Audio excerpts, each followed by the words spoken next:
अस्सलाम वालेकुम। मैं हूं डॉक्टर इरफान सलेरिया, एक हेल्थ केयर प्रोफेशनल।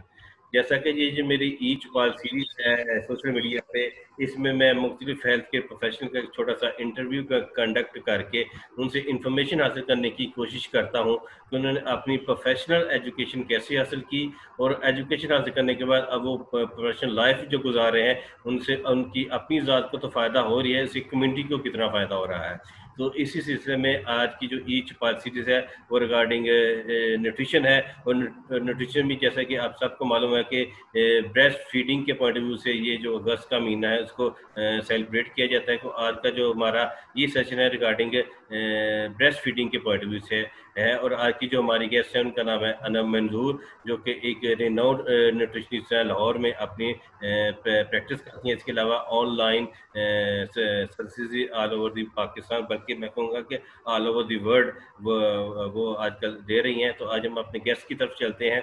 अस्सलाम वालेकुम अनम, क्या हाल है आपके? वालेकुम अस्सलाम। मैं बिल्कुल ठीक हूँ। आपका क्या हाल है? जी मैं भी ठीक ठाक। एक शॉर्ट सा इंट्रोडक्शन तो मैंने वो करवा दिया, अब कंप्लीट इंट्रोडक्शन जो है ना वो जरा आप खुद करवा दें हमारे देखने वालों को। जी सर, बिल्कुल। My name is Anna Manzoor and I'm a clinical dietitian. Currently, I'm working at Rainbow Eating Disorder and Obesity Center, and meanwhile, I'm also working at Khurshid Majid Hospital, Kent. Basically मैंने अपनी graduation complete की है food and nutrition में from university of home economics, and now I am doing my masters in food sciences and technology from UT Lahore. So उसके साथ साथ मैं अपनी जॉब कर रही हूँ as a clinical dietitian from last 3 years। So ये मेरा इंट्रोडक्शन है। बाकी डॉक्टर साहब आपको बताएंगे बेहतर। अच्छा, आप जो आपने होम इकोनॉमिक्स की आपकी जो बेसिक क्वालिफिकेशन है फूड और न्यूट्रिशन, और होम इकोनॉमिक एक ऐसा इंस्टीट्यूट है जो कि मेरे ख्याल में ना न्यूट्रिशन के पॉइंट ऑफ व्यू से मदर इंस्टीट्यूट है पूरे पाकिस्तान में, जितने भी यहाँ से बिल्कुल ऐसे ही है। वो फूड एंड न्यूट्रिशन का बेसिकली जो ओरिजिन है वो यूनिवर्सिटी ऑफ होम इकोनॉमिक्स से ही हुआ है। सो आज आप देखते हैं काफी सारी प्राइवेट यूनिवर्सिटीज भी ये प्रोग्राम ऑफर कर रही हैं, काफी अब तो ये स्प्रेड हो गया। बिल्कुल ऐसे। अगर हम प्राइवेट लाहौर की बात करें तो मेरे ख्याल में शायद ही कोई ऐसा इंस्टीट्यूट हो जहाँ पे न्यूट्रिशन की डिग्री ऑफर नहीं हो रही। लेकिन जो मदर इंस्टीट्यूट है फूड एंड न्यूट्रिशन के पॉइंट ऑफ व्यू से वो ये college of home economics Lahore है। और यहाँ की जो ग्रेजुएट स्टूडेंट्स हैं, ज़ाहिर बात है ये फीमेल इंस्टीट्यूट है, पूरे पाकिस्तान में बड़ा अच्छा काम कर रही हैं। और एक क्या कहते हैं, उनके पास जो कंप्लीट नॉलेज है, एक डेप्थ का नॉलेज जो है ना वो उनके पास होता है। तो आप जो सर्विसेज फिलहाल जो दे रही हैं वो रेनबो और एक खुर्शीद हॉस्पिटल है कैंट में, वहाँ पे दे रही हैं। इसके अलावा आपकी जो वो सर्विसेज है वो ऑनलाइन भी है। तो आप इस जी बिल्कुल। जो फील्ड है इसको एंजॉय करिए, मजा आ रहा है इसमें काम करने का? हाँ बिल्कुल मज़ा आ रहा है, क्योंकि मैं हमेशा अपने काम को एंजॉय करके करती हूँ। और दूसरा ये है कि हमारे अभी यहाँ कम्युनिटी में अवेयरनेस लोगों की के पास ना न्यूट्रिशन की और डाइट की हवाले से अवेयरनेस बहुत कम है। तो वो अवेयरनेस स्प्रेड करना बहुत ज़रूरी है, और उसके लिए मैं बहुत ज़्यादा काम कर भी रही हूँ। और डिफरेंट कैंप्स भी हो रहे होते हैं हमारे, और अवेयरनेस प्रोग्राम्स भी हमारे चल रहे होते हैं। क्योंकि आपको भी पता है कि जो हर जो इन्फॉर्मेशन गूगल पे मिलती है रैंडम, वो सही नहीं होती है। तो लोग हर रैंडम इंफॉर्मेशन उठा के डाइटिंग स्टार्ट कर देते हैं। ये मतलब कि मैंने वेट लूज करना है या वेट गेन करना है, तो वो रैंडम चीजें जो है वो यूज करना शुरू कर देते हैं, और बाद में वो अपने सीरियस हेल्थ इश्यूज के साथ हमारे पास आते हैं एट दी एंड, कि हमें जो है अपना वेट को जो है या हेल्थ को मेंटेन करना है। तो उसके लिए मैं हमेशा अवेयरनेस प्रोग्राम्स करती रहती हूँ, और मुझे अपनी फील्ड में बहुत मजा आता है लोगों को अवेयर करके और ये अवेयरनेस स्प्रेड करके। उसी फील्ड में मजा मजा आता है जिसको आप दिल से करें, आपको सेटिस्फेक्शन मिले। पैसा आना जाना एक अलहदा बात है। जाहिर बात है, जब बिल्कुल। जब आपका नाम बन जाएगा आप अपने आप से सेटिस्फाई हो जाएंगी। और सबसे बड़ी बात, आपके जो कस्टमर पेशेंट है उनको सेटिस्फेक्शन मिलेगी, तो उसका मज़ा कुछ हो रहा है। और उस पैसे को कमाने की वो कहते हैं चाशनी कुछ और है। तो हम आज का जो बिल्कुल। टॉपिक है उसकी तरफ चलते हैं। जैसा कि जो अगस्त का महीना है इसको ब्रेस्ट फीडिंग के पॉइंट ऑफ व्यू से पूरी दुनिया में सेलिब्रेट किया जाता है। तो आप ज़रा ये बता दें कि ब्रेस्ट फीडिंग की इम्पोर्टेंस क्या है, क्या इसकी अहमियत है? अच्छा, स्टार्ट करते हैं। टॉपिक हमारा बहुत ही इम्पोर्टेंट है, और इसके लिए जो है अवेयरनेस स्प्रेड करना बहुत जरूरी है। देखिए, सबसे पहले स्टार्ट करने से पहले एक चीज कहती जाऊंगी कि एक नेचुरल अल्लाह ताला ने जो फिनोमेना बनाया, एक नेचुरल जो अल्लाह ताला ने चीज बनाई, और एक जो चीज मैन मेड है जो ह्यूमन ने एक चीज बना दी, उन दोनों में बहरहाल एक सिग्निफिकेंट डिफरेंस तो है, उस पर कोई कंपैरिजन नहीं आता। तो अगर हम ब्रेस्ट फीडिंग की बात करते हैं तो इसके बहुत ज्यादा जो है इम्पोर्टेंट, इसका क्रूशियल रोल है आपकी, आप कह लें कि बेबी की डेवलपमेंट में। हम इसको कहते हैं कि जो ब्रेस्ट फीडिंग है, इट प्रोवाइड्स आइडियल न्यूट्रिशन। आप देखें कि जब बेबी डिलीवरी के बाद से लेके 6 मंथ्स तक या 1 और 2 ईयर्स तक, 6 मंथ्स तक तो जब तक वीनिंग प्रैक्टिस स्टार्ट नहीं होती, वो टोटली मदर फीड पे होता है, या वो सिर्फ जस्ट मिल्क ले रहा होता है। तो आप इससे अंदाजा लगा सकते हैं कि वो एक आइडियल न्यूट्रिशन प्रोवाइड कर रहा होता है, बेबी की एक रैपिड ग्रोथ हो रही होती है उस टाइम पे। आइडियल न्यूट्रिशन प्रोवाइड कर रहा होता है तो उसकी ग्रोथ सही होती है। तो फर्स्ट ऑफ ऑल तो ये है कि इस प्रैक्टिस को जरूर कंटिन्यू करें। जो ब्रेस्ट फीडिंग है वो आपके बेबी के की हेल्थ के लिए, और आपकी मदर जो मदर है जो ब्रेस्ट फीडिंग करवा रही है उनकी हेल्थ के लिए बहुत इंपॉर्टेंट है, क्योंकि ये एक प्रॉपर न्यूट्रिशन जो रिक्वायर्ड होती है बेबी की ग्रोथ एंड डेवलपमेंट के लिए, वो उसको प्रोवाइड करा होता है। उसके बाद अगर मैं बात करती हूँ और चीजों की, जैसे इम्यूनिटी की अगर हम बात करते हैं, तो जो मदर मिल्क होता है, जो ब्रेस्ट मिल्क है, वो रिच जो होता है आपकी एंटीबॉडीज में, उसमें इतनी स्ट्रॉन्ग एंटीबॉडीज होती हैं जो बच्चे की इम्यूनिटी डेवलप करने के लिए बहुत इंपॉर्टेंट रोल प्ले करती हैं। फर्स्ट 3 डेज जो होते हैं आपके आफ्टर डिलीवरी, फर्स्ट 3 डेज जो आपका की मिल्क प्रोडक्शन स्टार्ट होती है, तो फर्स्ट 3 डेज में आपका जो मिल्क होता है वो थोड़ा येलोइश कलर में और थिक फॉर्म में होता है, जिसको हम कहते हैं कोलोस्ट्रम रिच होता है। जो कोलोस्ट्रम होता है वो बेसिकली इम्यूनिटी बूस्टर होता है, वो बेबी की इम्यूनिटी डेवलप कराता है, क्योंकि देखिए मदर वूम से निकल के बेबी आउटर इन्वायरमेंट में आया, तो उसका एक इन्वायरमेंट चेंज हो गया, उसके लिए उसकी इम्यूनिटी स्ट्रांग होनी चाहिए, और वो आपका मदर मिल्क करता है। उसके अलावा ये एंटीबॉडीज प्रोड्यूस करता है, रिच इन एंटीबॉडीज होता है बेसिकली आपका जितना भी, और ये करता क्या है कि जितने भी बेबी के ऑर्गन्स होते हैं, जैसे डाइजेस्टिव ट्रैक है, उसके नोज है, ये माउथ वाला एरिया, इनर पार्ट, जहां जहां से वायरसेस या बैक्टीरिया उसको अटैक कर सकते हैं, वहां उन पार्ट के सराउंडिंग में एक प्रोटेक्टिव लेयर बना देता है, जिसकी वजह से वो बच्चे बीमार नहीं होते, उनको इन्फेक्शन या वायरसेस बैक्टीरिया वगैरह उनको इतनी जल्दी कैच नहीं करते हैं, और उनकी इम्यूनिटी बहुत बेहतर होती है। ये बहुत सिग्निफिकेंट एक कंपैरिजन देखा गया है कि वो बच्चे जो मदर फीड पे होते हैं और जो बॉटल फेड के बच्चे हैं, उन दोनों की इम्यूनिटी में बहुत ज्यादा डिफरेंस है।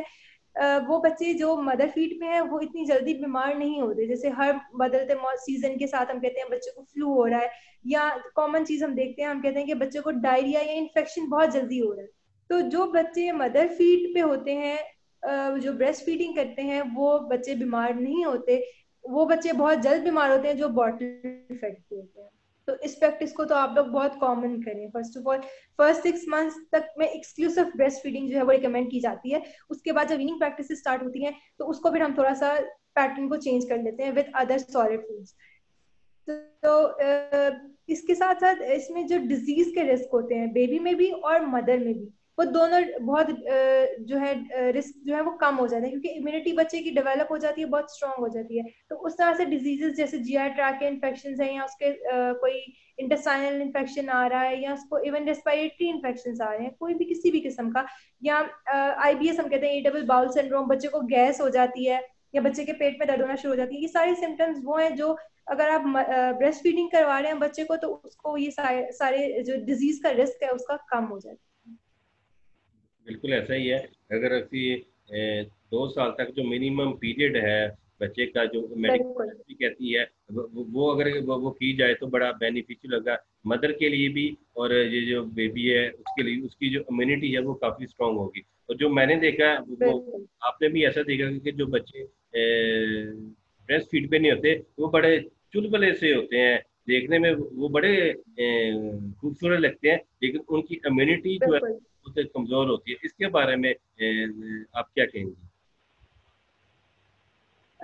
बेसिकली उसमें यही इशू होता है ना, क्योंकि उनको प्रॉपर न्यूट्रिशन मिल नहीं रही होती है। देखिए मैंने पहले भी कहा कि एक जो अल्लाह ताला ने एक नेचुरल चीज बनाई है उसमें, और एक मैन मेड फॉर्मूला मिल्क जो है वो एक मैन मेड चीज है ना, उन दोनों में कंपैरिजन तो हो ही नहीं सकता है। जो मदर मिल्क है, जो ब्रेस्ट फीडिंग की हम बात करते हैं, मदर मिल्क जो है वो प्रॉपर एक उसको न्यूट्रिशन प्रोवाइड कर रहा है, उनकी ग्रोथ एंड डेवलपमेंट बच्चे की पूरी हो रही है। इस वजह से वो बीमार नहीं हो रहा, उसकी इम्यूनिटी स्ट्रांग है, वो बीमार नहीं होगा। जो दूसरे बच्चे हैं, बॉटल फेड पे बच्चे हैं, वो बीमार हो जाएंगे फॉर्मूला मिल्क यूज करने से। दूसरा, उसमें जब हम उसको उनको फीडर यूज करवाते हैं तो इटसेल्फ उसकी हाइजीन बहुत इंपॉर्टेंट होती है कि कहीं वो नीचे तो नहीं गिर गया, वही उठा के बच्चे ने तो नहीं मुंह में डाल लिया, फिर उसकी वॉशिंग। तो ये बहुत सारे फैक्टर्स आ जाते हैं। यहाँ पे एक दो और बातें मैं अगर इसकी इंपॉर्टेंस के बारे में बताऊं तो वो बच्चे, एक हम बात करते हैं चाइल्डहुड ओबेसिटी की। जो बच्चे मदर फीड पे होते हैं, जो ब्रेस्ट फेड के बच्चे होते हैं, उनमें चाइल्डहुड ओबेसिटी, जो हम कहते हैं कि चाइल्डहुड ओबेसिटी है, वो पूरी लाइफ आपके साथ चलती है। जो बच्चे मदर मिल्क लेते हैं उनमें चाइल्डहुड ओबेसिटी की चांसेस बहुत कम होते हैं। वो बच्चे, उनका वेट जो है अनइवन वे में गेन नहीं होता और वो बहुत मतलब आप कह लें अपने आइडियल बॉडी वेट पे रहते हैं। इसके अलावा उन बच्चों का इंटेलिजेंस लेवल जो है वो ज्यादा होता है, क्योंकि उनकी मेंटल डेवलपमेंट या मेंटल ग्रोथ उनकी जो है वो इतनी मतलब प्रॉपर होती है, क्योंकि वो बीमार नहीं हो रहे बार बार, उनकी इम्यूनिटी स्ट्रांग है, तो उनका बॉडी इंटरनल फंक्शन सब सही है, तो उससे उनकी इंटेलिजेंस लेवल भी जो है वो नॉर्मल बच्चों से ज्यादा होता है। उनकी कॉग्निटिव एबिलिटीज जो है, चीजों की को सीखने की, लर्न करने की, वो बॉटल फेड के बच्चों से ज्यादा होती है। और यहाँ पे बहुत ही इम्पोर्टेंट जो पॉइंट है वो फीमेल्स के हवाले से मैं कहती चलूँ। यहाँ पे कहा जाता है कि आपको भी आइडिया होगा कि प्रेगनेंसी, पोस्ट प्रेगनेंसी के बाद जो वेट है, बहुत सारी फीमेल्स में कॉमन इशू आता है कि वो कहती हैं कि हमारा वेट बहुत गेन हो गया, जो कि हमारा रिड्यूस नहीं हो रहा। ये पॉइंट बहुत इंपॉर्टेंट है। वो मदर्स जो ब्रेस्ट फीडिंग करवा रही हैं, उनका वेट आप कह लें 1 to 2 मंथ्स के अंदर अंदर उनके प्री प्रेगनेंसी वेट पे आ जाएगा, या आप ये कह लें कि उनका वेट रिड्यूस होगा फॉरन अगर वो ब्रेस्ट फीडिंग स्टार्ट करवा रही है। तो ये पॉइंट क्लियर कर लें कि जो मदर्स फीड नहीं करवाती उनका वेट ज्यादा होगा, और जो करवाती हैं उनका वेट 1 to 2 मंथ्स के अंदर अंदर उनके आइडियल बॉडी वेट में आ जाएगा, क्योंकि आपका कैलोरी लॉस हो रहा है, आपके फैट जो है वो बर्न हो रहा है, ठीक है, तो उसमें आपका वेट रिड्यूस होगा। ये बहुत प्लस पॉइंट है। और इसमें बेबी के साथ साथ फीमेल हेल्थ की भी मैं बात करूं अगर, तो डिजीज के चांसेस, जैसे मैंने कहा था कि बेबीज में डिजीज के चांसेस, रिस्क कम है, इसी तरह से फीमेल्स में भी, वो फीमेल्स जो मदर जो फीड करवा रही होती हैं, उनमें जो उसके आप कह लें जैसे ब्रेस्ट कैंसर है या ओवेरियन कैंसर है या और डिफरेंट तरह की जो डिजीजेस है, उनके चांसेस कम हो जाते हैं। आपका होता ये है कि सबसे पहले कहा जाता है कि जो मदर जो फीमेल्स ब्रेस्ट फीडिंग करवाती हैं, उनमें जो ब्रेस्ट कैंसर है उसके चांसेस बहुत कम है। क्यों? एक्चुअली होता ये है कि अगर आप देखें, अगर जैसे ही डिलीवर होता है बेबी, डिलीवरी के फौरन बाद आपकी बॉडी में, फीमेल बॉडी में मिल्क प्रोडक्शन स्टार्ट होती है। अब उसमें अगर आप वो एक्सक्रीशन नहीं हो रही है, मतलब अगर आप उसको एक्सक्रीट आउट नहीं कर रहे हैं, तो होगा ये कि इवेंचुअली वो आपकी विद इन द ब्रेस्ट उसके लम्प्स बनना शुरू हो जाएंगे, या जिसे हम बाद में वो गिल्टियों की फॉर्म में बढ़ते जाएंगे, और वो इवेंचुअली जो है वो आपका ब्रेस्ट कैंसर की तरफ चला जाता है। ये बहुत एक इम्पॉर्टेंट पॉइंट है। इसलिए ब्रेस्ट फीडिंग, बच्चों को फीड करवाने की आदत अपना लें, ये बहुत इम्पोर्टेंट है बच्चे के लिए की हेल्थ के लिए भी और फीमेल हेल्थ के लिए भी itself। इसके अलावा और बहुत सारे रिस्क फैक्टर्स हैं जो कि डिजीज से एसोसिएटेड है। ड्यूरिंग प्रेगनेंसी बहुत सारे आपका जैसे ओवेरियन साइज जो है वो थोड़ा लार्ज हुआ होता है, या बहुत सारे हार्मोनल चेंजेस आ रहे होते हैं। तो जब आप ब्रेस्ट फीडिंग पे आते हैं तो वो सारे के सारे जो आपके हार्मोनल चेंजेस थे वो नॉर्मल की तरफ आना शुरू हो जाते हैं। तो ये बेबी के साथ साथ फीमेल की itself हेल्थ के लिए भी बहुत इंपॉर्टेंट है। तो अपने साथ साथ फिर अपने बेबीज का और अपना भी ख्याल रखना जो है फीमेल हेल्थ के लिए बहुत जरूरी है। बिल्कुल ऐसे ही कहा। और एक इम्पोर्टेंट पॉइंट है जो आपने बताया कि वो वेट गेन का है। अक्सर वो खवातीन जो कि ब्रेस्ट फीड नहीं करती, उनका जो वेट गेन है वो बहुत ज़्यादा हो जाता है आफ्टर डिलीवरी।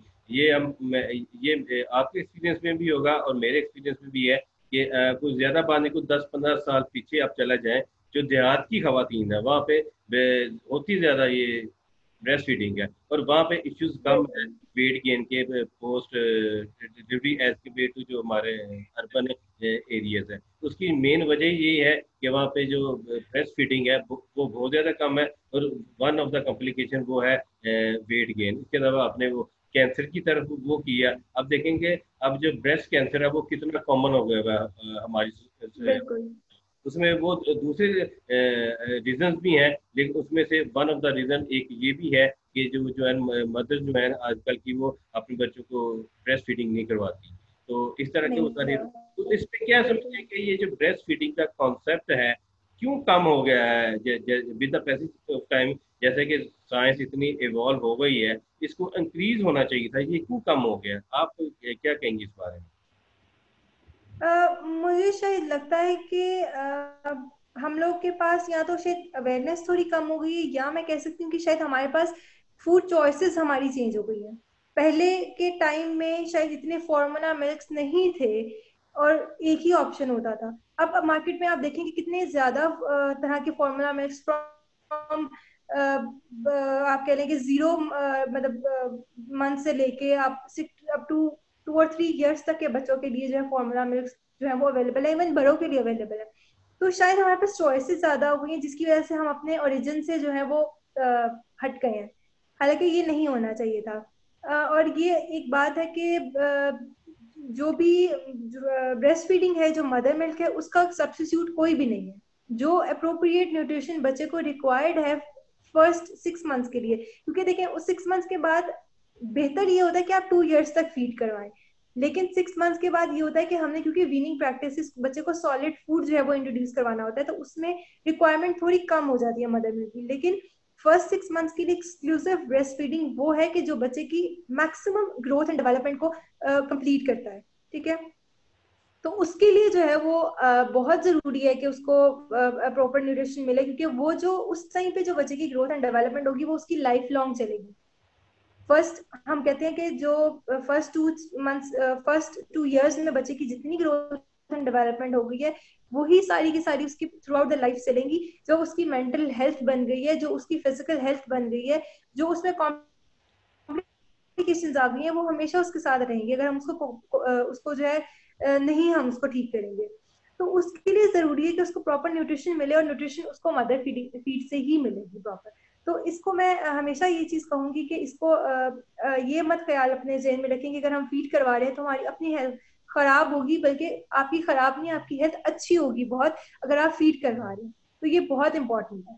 बिल्कुल ऐसा है। और जितनी इसमें अवेयरनेस की जरूरत है ना कि सोसाइटी में क्रिएट की जाए, तो उतने ज्यादा कॉन्सेप्ट जो है ना खासकर खवातीन के बारे में, और जहाँ तक मेरा ख्याल है कि हॉस्पिटल में जो उनका गायनी वार्ड है या गायनी सेक्शन कह ले, वहाँ पे इस तरह के अवेयरनेस सेशन जरूर होने चाहिए, ताकि जो खवातीन उन डॉक्टर्स के पास आ रही हैं, गायनाकोलॉजिस्ट के पास है, उनको मेरे ख्याल में एक ब्रोशर बना के ना उनको दे देते हैं उनकी फाइल में कि ब्रेस्ट फीडिंग की क्या इंपॉर्टेंस है, अगर आप करवाएंगी तो ये होगा, अगर नहीं करवाएंगी तो फिर क्या होगा। हाँ, कोई मेडिकल कॉम्प्लिकेशन होना वो एक अलहदा इशू है, लेकिन उसका भी बिल्कुल। कोई वो हल हो सकता है कि मेडिकल साइंस हमारी जो है ना इतनी तरक्की कर चुकी है कि मतलब इसमें ना आपकी अप्रोच की बात है ना, आप इसको अप्रोच कैसे करते हैं, पॉजिटिव साइड पे लेके जाते हैं या बिल्कुल। नेगेटिव साइड पे, तो आप इसके बारे में क्या कहेंगी? देखिए, अगर तो किसी को कोई मेडिकल रीजन की वजह से कोई इशू आ रहा है, तो उसके लिए तो ठीक है, वो फिर आप उसको कोप अप कर सकते हैं फॉर्मूला मिक्सर। लेकिन मैं ये बात कहूंगी कि वो चांसेस, वो रिस्क बहुत कम होते हैं। मतलब वो फीमेल्स आप कह लें कि 5 या 10% होती है, मेजोरिटी में ऐसा नहीं होता। तो दूसरा ये कि हाँ, इसमें आपने जो बात की है कि गायनी वार्ड्स में इसमें बहुत ज्यादा रोल आ जाता है डॉक्टर्स का भी, जो मतलब गायनोकोलॉजिस्ट उनकी है, और वो करती भी हैं काफी हद तक, उनको अवेयरनेस देती भी है, और देनी भी चाहिए डॉक्टर्स को। या कोई भी इस तरह से है उनको, इवन आपकी फैमिली में अगर कोई बड़े हैं, जैसे आपके नानी दादी, आपके मदर्स हैं, उनको भी बच्चों को आगे से इस पे वो करना चाहिए, बच्चों को के सपोर्ट करें कि आप मदर जो ब्रेस्ट फीडिंग है उसकी तरफ जाएं। ये बहुत अच्छा रहेगा। तो और प्लस हमारे थोड़ी सी अवेयरनेस प्रोग्राम्स भी इस तरह के होने चाहिए कि जिसपे हम लोग जो है इसके बारे में प्रॉपर अवेयरनेस दे सकें। बिल्कुल ऐसा ही है। और मेरी जो ये जो ईच पार सीरीज है, इसमें सिर्फ मैं न्यूट्रिशन के ऊपर ही बात नहीं करता या फार्मेसी के ऊपर बात नहीं करता या जो मेडिकल डॉक्यूमेंट के मेरे इस प्लेटफॉर्म पे डॉक्टर्स भी हैं, साइकोलॉजिस्ट भी हैं, फिजियोथेरेपिस्ट हम्म। भी हैं, और दूसरे जो हेल्थ के एलाइड में आए थे वो सारे हैं। उनके साथ मैं एक ना मेरा ये जो सीरीज स्टार्ट करने का मकसद है या गोल है, वो ये है कि अथॉरिटेटिव पर्सनैलिटी जिनको बाकी कुछ पता है, वो आए और उनका नॉलेज जो है ना वो आगे ट्रांसफर हो। क्या वो बात उसी की मानी जाती है जिसके पीछे कोई एविडेंस हो या एविडेंस बेस्ड बात हो। ऐसे कोई बिल्कुल इक्का दुक्का ये नहीं कि सवाल आपका चना और जवाब गंदम हो। तो इस तरह की चीज नहीं होनी चाहिए। कोई बिल्कुल अगर मैं फार्मेसी के ऊपर बात करूं तो उसमें जो उसकी स्पेशल एजुकेशन है वो फार्मेसी की हो। न्यूट्रिशन के बात करूं तो उसकी बेसिक क्वालिफिकेशन न्यूट्रिशन हो। अगर मैं एमबीबीएस की बात करूं गायनी की तो उसका गायनी का हो, ऑर्थोपेडिक का हो, साइकोलॉजिस्ट का कोई भी हो, तो उसमें ना उसका जो बैकग्राउंड नॉलेज है वो बड़ा होता है। इस तरह आप देखें ना रिसर्च वही मानी जाती है जो कि एविडेंस बेस हो, वो किसने इसके ऊपर बिल्कुल। वो काम किया। तो बड़ा अच्छा लगा नम आपसे बात करके रिगार्डिंग जो हमारा। यहाँ पे लास्ट में मैं आप में बस इसमें एक छोटी सी बात जरूर ऐड करना चाहूंगी कि जिस तरह से हम लोग ड्यूरिंग प्रेगनेंसी मतलब जो फीमेल्स हैं या मदर्स जो हैं वो गायनेकोलॉजिस्ट के पास रेगुलरली जाती हैं, इसी तरह से रेगुलर तो मैं नहीं कहूंगी लेकिन जाना तो रेगुलर चाहिए, लेकिन हर ट्राइमेस्टर के बाद उनको एक दफा अपने डाइट प्रॉपर डाइट कंसल्ट करने के लिए डाइटिशियन के पास जरूर विजिट करना चाहिए, क्योंकि प्रेगनेंसी और लैक्टेशन के दौरान आपकी कैलोरी रिक्वायरमेंट, बॉडी की नीड एंड रिक्वायरमेंट जो है वो बहुत ज्यादा होती है। वो आपको कोई स्पेशलिस्ट ही बता सकते हैं। जैसे कि हम प्रेगनेंसी के लिए स्पेशलिस्ट गायनी के पास जाते हैं, उसमें हम जनरल फिजिशियन के पास नहीं जाते। तो इसी तरह से मैं कहूंगी कि हर वीक या हर मंथ तो नहीं, लेकिन हर ट्राइमेस्टर के बाद, एक फर्स्ट ट्राइमेस्टर में, सेकंड में, थर्ड में, हर ट्राइमेस्टर की रिक्वायरमेंट डिफरेंट है। तो एक दफा हर ट्राइमेस्टर के बाद जो है किसी भी न्यूट्रिशनिस्ट के साथ जरूर कंसल्ट करें और अपना प्रॉपर डाइट प्लान जो है वो उनसे जरूर लें। और प्री और पोस्ट पार्टम के बाद आपकी प्री प्रेगनेंसी वेट पे आना आपके लिए बहुत इंपॉर्टेंट है, क्योंकि वो फीमेल हेल्थ के लिए इटसेल्फ बहुत ज्यादा ज्यादा कॉम्प्लिकेशंस क्रिएट कर सकता है। स्पेशली अगर किसी फीमेल ने नेक्स्ट दोबारा कंसीव करना है और उसका वेट बहुत गेन हो गया तो उसको कंसीव करने में प्रॉब्लम आएगा। इसी तरह से बहुत सारे और हार्मोनल इश्यूज आ जाएंगे। तो प्लीज इसके साथ साथ आप अपने जो है वो डाइटिशियन को कंसल्ट करके प्रॉपर डाइट प्लान लें। गूगल से रैंडम इंफॉर्मेशन उठा के आप यूज ना करें। बिल्कुल ऐसा ही है, क्योंकि गायनाकोलॉजिस्ट का एक अपना रोल है, वो एक जो है ना मेडिसिन की एक्सपर्ट है। इस तरह अगर हम न्यूट्रिशन की बात करें तो वो एक स्पेशलाइज फील्ड है, उसको पता है कि ये किस न्यूट्रिएंट में कितनी कैलोरीज है और किसकी कैलोरीज के मुताबिक उसके जो सोशो इकोनॉमिक कंडीशन है या उसके लाइक्स और डिसलाइक्स हैं बिल्कुल। उसके मुताबिक उसकी जो है। और दूसरा, हर प्रेगनेंसी में कॉम्प्लिकेशंस डिफरेंट होती हैं। हर बॉडी का हर चीज को कर इसके को रिस्पॉन्स करने का प्रोसेस डिफरेंट होता है। जो चीज एक फीमेल को सूट की है वो दूसरी को नहीं कर सकती, या एक मेडिसिन अगर एक फीमेल ले रही है तो वो दूसरी नहीं ले सकती है। इसी तरह से फूड चॉइसेस डिफरेंट होती हैं हर एक की। तो वो आपको जो न्यूट्रिशनिस्ट है वो ही बेहतर तरीके से आपकी कंडीशन के अकॉर्डिंग गाइड कर सकती हैं। तो उनसे आप एक दफा जरूर कंसल्ट करिए। बिल्कुल ऐसा ही है। तो बड़ा अच्छा लगा आपसे अनब आके, और मैं उम्मीद करता हूँ कि फ्यूचर में भी न्यूट्रिशन की जो अवेयरनेस मेरी जो मैंने एक सोचा था, क्या कहते हैं, कदम उठाया है या इनिशिएटिव ले हैं आप, इसमें अगर मैं कोई रिक्वेस्ट करूंगा तो आप वो जरूर मेरे हाँ में हाँ मिलाएंगे, मैं तो यही कहूँगा। और इंशाल्लाह फ्यूचर में इंशाल्लाह जरूर। इस तरह के सेशन मैं करते रहूंगा। Thank you, thank you.